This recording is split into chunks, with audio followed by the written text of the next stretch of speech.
খানাকুলের রাজহাটি ১ নম্বর অঞ্চল তৃণমূল কংগ্রেসের উদ্যোগে রামচন্দ্রপুর বাউর পাড়া থেকে রামচন্দ্রপুর হসপিটাল পর্যন্ত মনোরঞ্জন দিগারের খুনিদের গ্রেপ্তারের দাবিতে ও বিজেপির সন্ত্রাসের বিরুদ্ধে এক প্রতিবাদ এবং ধিক্কার মিছিল অনুষ্ঠিত হলো। পাশাপাশি মিছিল চলাকালীন সারা রাস্তায় গঙ্গাজল, গোবর ও ঝাঁটা দিয়ে ঝাঁট দেওয়ার মাধ্যমে শুদ্ধিকরণ করা হয়। উল্লেখ্য, শনিবার বিজেপি কর্মী সমর্থকদের সঙ্গে রামচন্দ্রপুরে এলাকায় দেখা করতে এসেছিলেন রাজ্যের বিরোধী দলনেতা শুভেন্দু অধিকারী। সেই কারণেই এই কর্মসূচি বলে জানান তৃণমূল নেতৃত্ব। উপস্থিত ছিলেন খানাকুল ২ নম্বর ব্লক তৃণমূল কংগ্রেসের সভাপতি রমেন প্রামাণিক, আরামবাগ সাংগঠনিক জেলা যুব তৃণমূল কংগ্রেসের সহ সভাপতি নুরনবী মণ্ডল, খানাকুল ২ নম্বর ব্লক কিষাণ ক্ষেতমজুর সেলের সভাপতি শ্যামল প্রামাণিক ছাড়াও তৃণমূলের অন্যান্য নেতাকর্মীরা।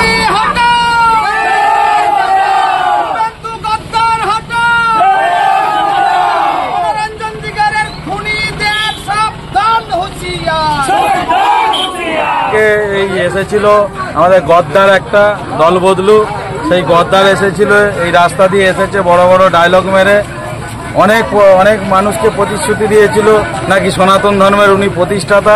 এখানে এসেছে আমাদের মনোরঞ্জন দিগেরকে খুন করেছে, এই অপদার্থ বিধায়ক তাকে সাথে করে নিয়েছে। আমরা গঙ্গাজল ঝাড়ু মেরে গঙ্গাজল দিয়ে সেই রাস্তা শুদ্ধ করছি এবং গণদেবতা তারাও হচ্ছে দেখুন বৃষ্টি করে একদম তারাও আমাদের সাথে আছে। আমাদের তৃণমূল কংগ্রেসের একদম উপরওয়ালা থেকে সরাসরি দেখতে পাচ্ছেন যে বৃষ্টি দিয়ে পুরো ধুয়ে দিয়েছে। পাপি শুভেন্দু এখানে এসেছিল, পুরোটা ধুয়ে সাফ করে দিয়েছে। আমরাও গঙ্গাজল ছড়িয়ে এই মনোরঞ্জন দিগের বাড়ি থেকে আমরা একদম রামচন্দ্রপুর হসপিটাল মোড় অব্দি ঝাড়ু মেরে যেখান থেকে উনি হেঁটেছেন সেখান থেকে আমরা ঝাড়ু মেরে পরিষ্কার করি এবং এই কর্মসূচি যেখানে যেখানে গিয়েছিল, সকালে দেখেছেন চিংড়াতে হয়েছে, তারপর আমাদের সাবলসিংহপুরে হয়েছে, সব জায়গায় আমরা ঝাড়ু দিয়ে মেরে গঙ্গাজল দিয়ে পরিষ্কার করি। বলছি অত্যাচার বিজেপি করে আমাদের কর্মী খুন করছে, আর একটা ওই দল বদলু গদ্দার সে এসে বলে যাবে ক্ষমতা থেকে এসে ঘেরাও করে দেখাক না, ক্ষমতা থেকে দেখাক।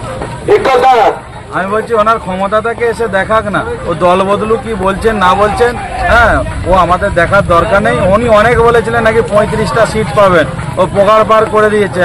আমাদের জননেত্রী আছেন, ঠিক জায়গায় ঠিক জবাব দিয়ে দেবে। এই যে দেখছেন কালকে যারা রক্ত নিল, আপনারা দেখেছেন গত এই যে লোকসভা 2024-এর নির্বাচন 23 তারিখ ঠিক নির্বাচনের আগের দিনে মনোরঞ্জন দিগেরকে এখানে মারা হয়েছিল 10-12 জন তৃণমূলের নেতা কর্মীকে, তার মধ্যে মনোরঞ্জন দিগের একজন ছিলেন। তারপরে 10-12 দিন পরেই উনি মারা গেলেন বিজেপির দ্বারা আক্রান্ত হয়ে।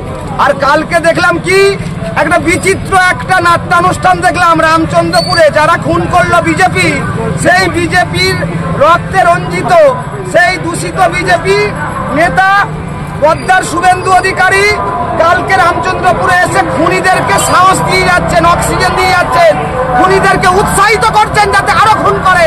তো সেই খুনি এই বিজেপি গদ্দার শুভেন্দুকে এই বাংলার ঝাড়ু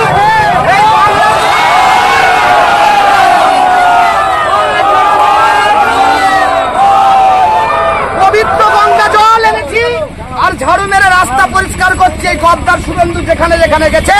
আজকে দেখুন মাথায় ঈশ্বর আল্লাহর বৃষ্টি, একদিকে পথ পরিষ্কার করছে আর আমার মা দিদি বোনেদের এই ঝাড়ু, আর তার সাথে আমিও ঝাড়ু ধরেছি। আর আমার দাদা একজন গঙ্গা জল ছিটাচ্ছেন সুনীল প্রামাণিক।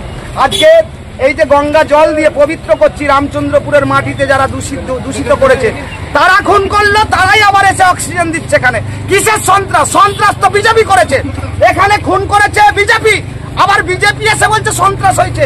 এই ঝাড়ু মেরে শুভেন্দু অধিকারী আর কি পাগলা বিধায়ক এই ঝাড়ু ধরেছি আজকে, এরপরে আরো অনেক কিছু ধরবো প্রয়োজন হলে। সেখানে খানাকুল থেকে বিতাড়িত করবই করবে, এটা শপথ নিয়ে নিয়েছি একদম। সব ছেড়ে ছুড়ে আমরা তো পালাবই, ফুল স্পিডে দৌড়ে যাবই, আমরা খেলবো, শিখবো, পড়বো, নাচবো, নতুন বন্ধু পাতাবই।